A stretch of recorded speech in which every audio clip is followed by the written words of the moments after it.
Sir చెప్పండి sir. Sir నేను వేరే కాంటెక్స్ట్ గురించి అడుగుతున్నాను. ఉమ్, ఆ, ఇప్పుడు ఒక థాట్ అనేది వచ్చింది అనుకోండి సార్, దాన్ని కాన్ఫ్లిక్ట్ లేకుండా సైలెన్స్ తో అబ్జర్వ్ చేస్తే అది అది ఇంకా మళ్ళీ రావట్లేదు సార్.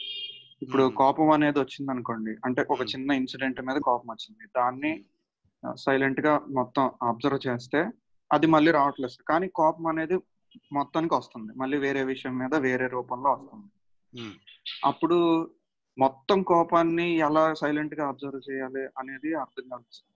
అంటే ఉమ్, మొత్తం ద్వేషాన్ని ఎలా ఒక టోటాలిటీ అనేది ఎలా అబ్జర్వ్ చేయాలనేది అర్థం కాలేదు సార్. ఉమ్. అంటే ఇప్పుడు ఒక థాట్ వచ్చింది, Yes, sir. ఆ థాట్కి మీరు కోపం అని పేరు ఇవ్వక్కర్లేదు. ఒక థాట్ వచ్చింది, Yes, ఆ sir. థాట్ లోనేంటి రియాక్షన్ వచ్చింది. సంబడి టోల్డ్ సంథింగ్ హార్డ్, ఏదో ఒక కఠినమైన మాట అన్నారు. Yes, sir. ఆ మాట మీ గుండెల్లో గుచ్చుకుంది. వెంటనే ఒక ఏదో అనాలని అనిపించింది, బాడీలో ఏవో చేంజెస్ వచ్చాయి. సో ఆ విషయం మీరు రాగానే చూశారు. ఎలా చూశారు? చాయిస్లెస్ అవేర్నెస్తో.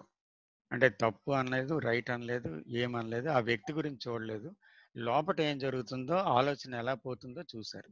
అవును సార్, చూసినప్పుడు ఆగింది, అది ఆగింది సార్. ఆగింది. అయితే మళ్ళీ రాదని కాదు, అయితే మళ్ళీ కొంతసేపు పోయిన తర్వాత మళ్ళీ ఏదైనా ఒకటి జరిగినప్పుడు సందర్భంలో మళ్ళీ వచ్చింది, మళ్ళీ అవును చూశారు, సార్. మళ్ళీ పోయింది. అంటే మీరు అది అడుగుతున్న ప్రశ్న ఏంటంటే, అది ఎండ్లెస్ గా ఉంది సార్. ఉండండి అంటే ఉండండి అందు ఉండండి ఉండండి ఆగండి, నేను మాట్లాడి మీరు మీరు చెప్పిన వరకు విన్నాను కదా, నేను చెప్పిన వరకు వినండి. Answer will get you.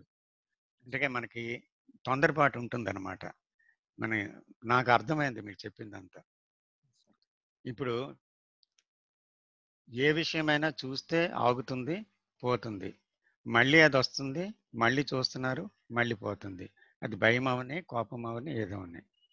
అయితే టోటల్గా కోపం పోవడం ఏంటి, లేకపోతే టోటల్గా భయం పోవడం ఏంటి? కంటెంట్లో, ఆ కాన్షియస్నెస్లో కంటెంట్ ఉంది కదా, అది హోల్గా చూడడం ఎలాగా? ఇది మీ ప్రశ్న. I have understood completely.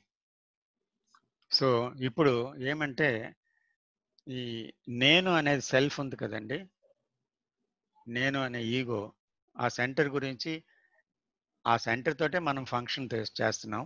మీకు తెలుసు ఆ సెంటర్ గురించి, నాకు తెలుసు. అలా చూసిన ప్రతి ఒక్కరికి సెంటర్ నుంచే పనిచేస్తున్నామని తెలుసు. సో నేను లేకుండా, అంటే ఒక చెట్టు యొక్క మూలం లేకుండా దాని శాఖలు, దాని ఆకులు ఉంటాయా? ఉండవు సార్. ఉండవు. కొమ్మలు ఉండవు, ఆకులు ఉండవు, ఏ ఉండవు. మూలపు వేరు ఉండాలి కంప్లీట్గా. సో ఆ మూలం నుంచి ఈ కోపం అని, భయం అని, లేకపోతే మరొక ద్వేషం అని ఉంది. మళ్ళీ ఆ కోపం అనే ఒక కొమ్మని నరిగితే మళ్ళీ ఆ కోపం అనే ఒక కొమ్మే మళ్ళీ లెగుస్తూ ఉంటుంది మళ్ళీ. ఎందుకంటే వేరుంది అక్కడ, మళ్ళీ అది చిగురిస్తుంది. సో కాబట్టి ఆ మూల వేరు ఏమిటి?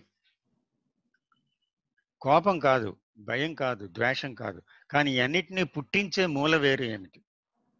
That we have to understand. అంటే వచ్చినప్పుడు చూస్తున్నా అది పోతుంది, అది వేరే విషయం. కానీ దాని మూల వేరేంటి?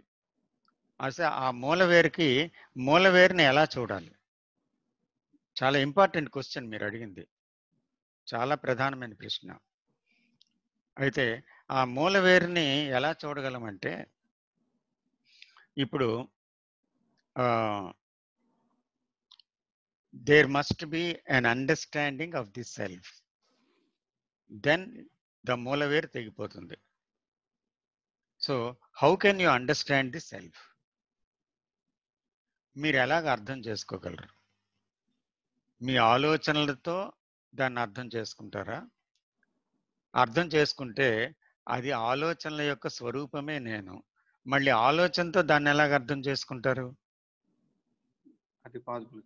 అది ఇంపాసిబుల్. అది ఆలోచనతో అర్థం చేసుకున్నారనుకోండి, అది అది ఇన్కంప్లీట్. ఇంకో ఆలోచన వస్తుంది. ఇంకొక ఇన్కంప్లీట్ కూడా అది. ఎందుకంటే ఆలోచనని అర్థం చేసుకోలేదు. అవును సార్. ఎందుకంటే అది ఒక లిమిటెడ్ ఫీల్డ్లోనే అర్థం చేసుకోగలదు, కాబట్టి అది అండర్స్టాండింగ్ కానే కాదు. But we know understanding as thought తోటే అండర్స్టాండింగ్ అనేది మనసుకు తెలుసు, మరి వేరే విషయం తెలియదు దానికి. సో ఎనీథింగ్ ప్రజెంట్ చేయండి, ఆలోచనతోటే గత జ్ఞానంతోటే మనం అర్థం చేసుకోవడానికి ప్రయత్నిస్తాం. ఇది కూడా అలాగే ప్రయత్నిస్తుంది. అంటే మూలాన్ని ఎలాగ నేను అర్థం చేసుకోవాలి అని చూస్తుంది ముందు.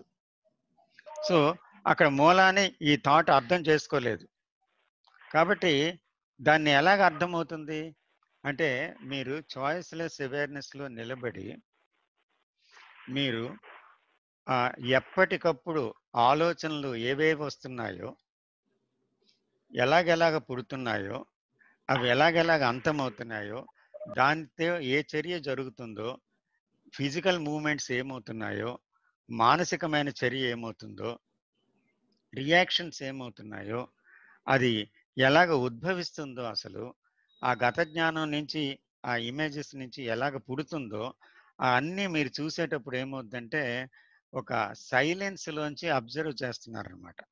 ఈ సైలెన్స్లోంచి మీరు అబ్జర్వ్ చేయటం అనేది ఎప్పటికప్పుడు చేస్తూ ఉంటే జీవితంలో జరుగుతున్న ప్రతి మాటలో ప్రతి చర్యలో ప్రతి ఆలోచనలో మీరు ఆ సైలెన్స్ చూస్తూ ఉంటే ఏమవుతుందంటే సెల్ఫ్ యొక్క స్వరూప స్వభావాలు అర్థమవుతాయి.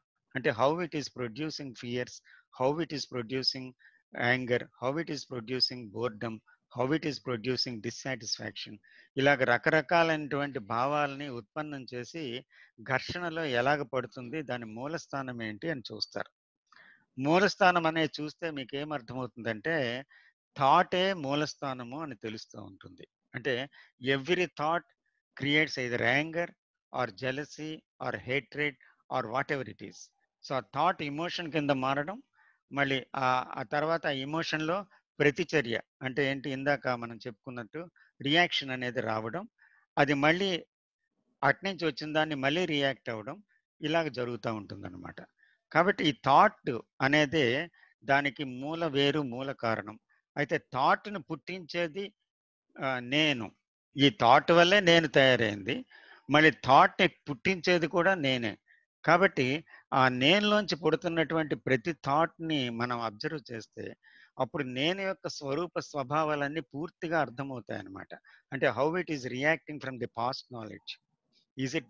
Is it that past knowledge, accumulated knowledge and accumulated memories are the cause of reactions, as the cause of emotions, or the cause of all these things? So what is happening in me అని మీరు నిశ్శబ్దంలోంచి చూస్తే అప్పుడు ఏమవుద్దంటే టోటాలిటీని మీరు చూడగలుగుతారు.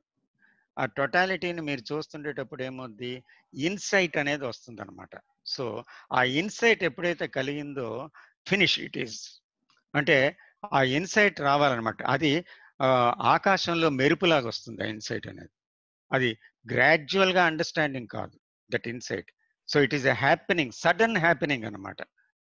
ఆ sudden happening జరిగినప్పుడు ఏంటవుతుందంటే it is just like a bird's eye view.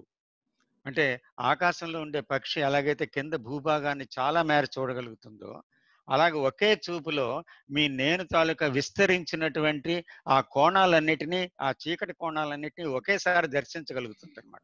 That is the insight. అప్పుడు నేను యొక్క స్వరూప స్వభావాలు మీకు అర్థమవుతాయి. అర్థమైన తర్వాత చాలా ఈజీ అయిపోతుంది అనమాట. సో అప్పుడు మీకు ఈ నేను అనేది భ్రాంతి అని, ఈ నేను అనేది అసలు లేనే లేదని, నేను అనేది సెల్ఫ్ క్రియేటెడ్ అని, ఇది ద్వంద్వాలతో కూడుకున్నదని ఏదైతే పుస్తకాల్లో రాశారో ఆ జ్ఞానం మీదే అయిపోతుంది. అది అయిపోయిన తర్వాత ఇంకేముంది, దాని నుంచి విడుదలే. That is it. I don't know if you have understood and followed. Sir అర్థమైంది, కానీ అంటే డైలీ మనం అబ్జర్వ్ చేయాలా సార్ రోజు జరిగే ప్రతి చర్యని? తప్పకుండా తప్పకుండా. అట్లా కొన్ని రోజులు చేశాక మనకి ఏదో ఒక రోజున అర్థం అవుతుంది. సడన్ గా జరుగుతుంది అనమాట. అంటే ఈ అర్ధరాత్రి జరిగిపోదు ఏది. అట్లా టైం అని కాదు సార్, ఒక టైం అని కాదు. అవును, అంటే మనం అదే పనిలో ఉండాలి. Yes, that is the most important work for the human being out of all the things. జీవితాన్నే ఫణంగా పెట్టాలి దానికోసం. దట్ మస్ట్, అంటే అంత ప్యాషన్ కావాలి దానికి, అంత ఇష్టం కావాలి. అప్పుడు ఇష్టం ఉందనుకోండి శ్రమ ఉండదు, అందులో ప్రయత్నం ఉండదు. ఏదైనా పూర్తిగా ఇష్టపడితే అప్పుడు ఇష్టంలో ప్రయత్నం ఉండదు, ఆటోమేటిక్గా మీరు చూస్తారు. సో దాని అవసరం తెలియాలి మీకు, దాని మీద ఇష్టపడాలి, అప్పుడు దాని మీద ప్యాషన్ పుడుతుంది. ఆ ప్యాషన్లో న్యాచురల్గా మీరు చూడడం అనేది సంభవిస్తుంది అనమాట. అప్పుడు రిజల్ట్ కూడా ఎప్పుడు వస్తుందని మీరు అడగరు. ఎప్పుడు వస్తుంది, ఎంతకాలం పడుతుంది అనేది కూడా మళ్ళీ సెల్ఫ్ నుంచి వచ్చిన ప్రశ్న. ఎందుకంటే చూడడంలోనే మీకు ఆ చూడడంలోనే గడిచిపోతుంది అనమాట కాలం. అంటే అక్కడ ఎలా చూడాలి, ఎప్పుడు చూడాలి, ఇప్పుడు కూడా చూడాలా, ఎంతకని చూస్తాం, లేకపోతే భవిష్యత్తులో ఎప్పటికి అది సాధ్యమవుతుంది, ఇవన్నీ ప్రశ్నలు కూడా సెల్ఫ్ నుంచి వచ్చినవి అనమాట. సో చూస్తూ ఉంటాం కదా, చూస్తూ ఉంటే సడన్ గా ఒక రోజు ఆ ఇన్సైట్ అనేది కలిగిపోతుంది అనమాట. ఎందుకంటే 2 విషయాలు అనమాట ఇక్కడ జరుగుతాయి. ఒకటి, మీరు చూస్తుండేటప్పుడు థాట్ ఆగిపోతుంది, అది మీకు తెలుసు. రెండోది, thought will reveal its own story, అది రెండోది. అంటే దాని కథ అది చెప్పడం మొదలు పెడుతుంది, అప్పుడు మీరు వింటారు అంతే. ఆ వినడంలోనే ఫ్రీడమ్ వస్తుంది. That will also happen. ఒక చిన్న విషయాన్ని చూసినప్పుడు మాత్రం అలా జరుగుతుంది సార్. అంటే ఇలాగ ఇది చాలా పెద్ద ప్రాసెస్ అని ఇప్పుడు మీరు చెప్తేనే అర్థమైంది. అవును అవును. Thank you sir. Welcome sir. Sir నమస్తే సార్.